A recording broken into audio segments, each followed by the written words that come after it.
ओ नलगे sir, कसला हिशोब करताय?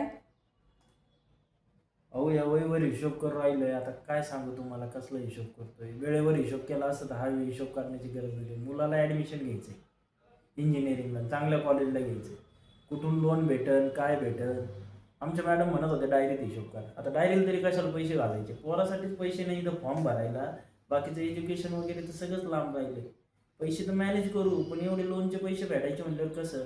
मग बसलोय आता काय हिशोब करीत, कोणी देतंय का कोण काय करतंय. 4 फोन केले पाहुण्यांना, सगळ्यांनी सांगितलं पाहू पाहू पाहू, म्हणजे समजून घ्यायचं आपण देतच नाही म्हणून.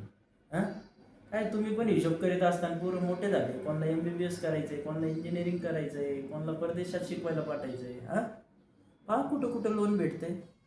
काय त्या लोनच्या फंद्यात पडता. मुलं आपली जर छोटे ज्यांची मुलं असतील ना, त्यांनी आत्ताच चिल्ड्रन एज्युकेशन प्लॅन करा. SIP द्वारे प्लॅन करा, म्हणजे 20 वर्षांनी मुलं जिथे पाहिजे तिथं पाठवता येतील आणि आनंदाने पाठवता येतील. कसली वाट पाहत आहे, माझ्यासारखे लोन करायची?